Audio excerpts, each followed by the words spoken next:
One night I got pulled over by the police and had a large amount of cocaine in my car, and I was drunk and high, and I was scared to death because this is not who I am.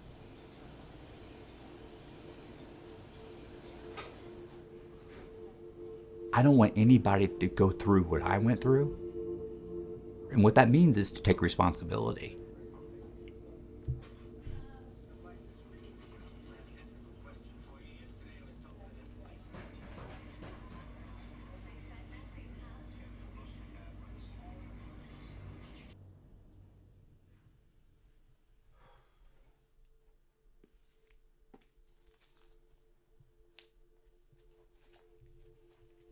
Wow, this is a good one. The most critical test you will ever face is the test for suffering when you did nothing wrong. I've always wanted to be a leader and to be able to have people work with me as a team and a family and help them succeed. Gather round, gather round, gather round, clowns. On today's show, we're going to be talking about forgiveness. What is forgiveness? How does it work? And how do we know if we have truly forgiven the person? Good morning. Morning. Give me a roar. Right. Huh?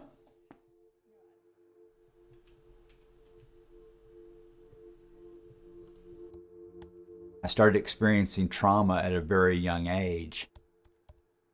My grandfather, my mom's dad, who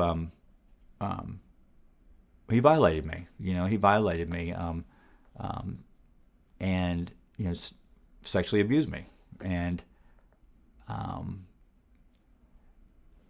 he was a raging alcoholic.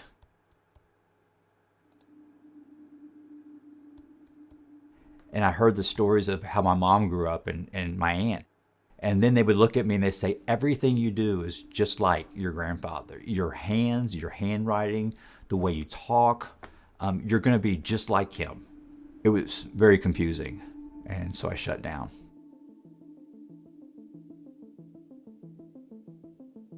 I went straight from high school to the Pro Golf Tour as a caddy on the PGA Tour. Toured there for one of the best golfers in the world and over 5 years, and I got off the tour because the drug use was getting really bad, and that's when I got into the home building business. I'm creative. I love working with people. I love helping people, and I always hung out with like-minded people where drinking was very accessible. A lot of drinking was very accessible. The day that I abandoned Brandon, I'll never forget it. I was standing in the garage with 2 duffel bags, and Brandon's mom was holding him on her hip, and she kicked me out, and I wasn't coming back. That's where I started, running.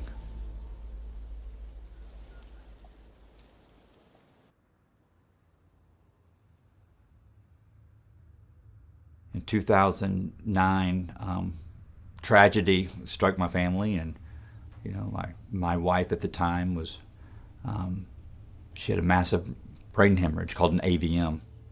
All these dark feelings that I had hidden for so long started really raising their heads all at one time, and everything was being taken overnight. One night I got pulled over by the police and had a large amount of cocaine in my car, and I was drunk and high, and I got arrested. I got a mugshot, and I'm like, oh, wow. And I didn't reach out to God or anything like that, but I said, I'm never doing this again. I've become that guy I said I'd never want to be, and I got drunk and high that night.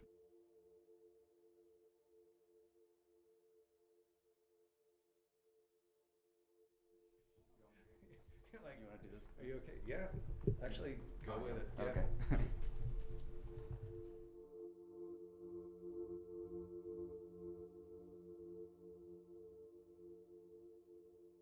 There it is. There's holdover. That's where it all go down before I see the judge, and then I'd walk in here. That's where this was the decisions made. I'm done. I need help, but I don't know how to do it. Can you help me? Because my way's not working. I was sitting in jail in 2-man tank, and an old man comes in there, doing life for murder, said, "Hey, will you read to me?" So I read to him. I read the Bible, and my life changed forever. All of our experiences to bring him glory. A couple days later, this guy comes in, and he's being charged with arson and murder and all that, and he has this book, and he says, "I can't read. You want this?" And it said Detours by Dr. Tony Evans. And when I was reading it, it was a story about Joseph. And I said, "Whoa, I can relate to this. This is me." I start reading this book, and it talks about the things that confuse me, why things happen, and how we use that for God. It's making sense to me. And so I got up one day, and I shared what I was reading out of the book Detours, and the whole tank came together. This world is waiting for a generation of godly men who will work from the bottom up, personal, family, church, community.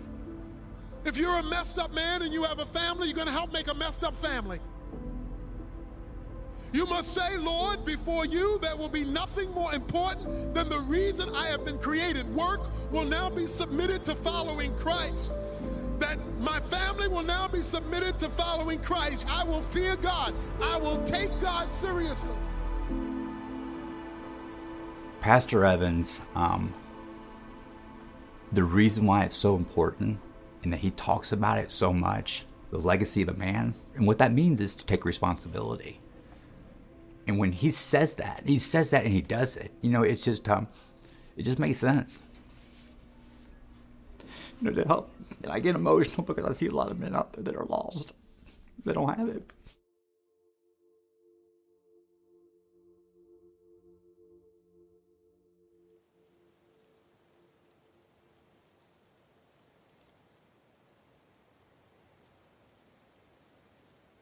On January 3rd of 2021, I was in a dark place. And the last person I thought I would see would be my son. And he reached out to me. He says, "You're the last person I thought I would ever call, but I need your help." I didn't say anything magical. I didn't say anything. I was there. And January 6th, he hasn't had a drink or drug, and he accepted Jesus Christ. And he did that because he saw his dad's actions and behaviors. And he says, "Now I want to be just like my dad." The crisis today is the missing man. People ask about what's wrong with our country, what's wrong with our city, what's wrong with our churches, what's wrong with our schools. Why are people turning to alcoholism, drug addiction? Why?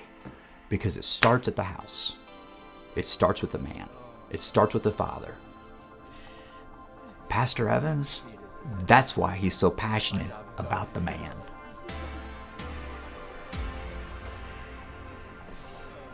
We have a messed up world because we have the missing man. It's time for dads to take back the dinner table.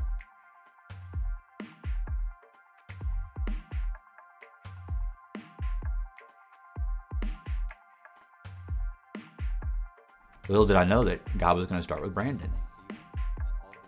And I have the love of my life today. And I want to be that man.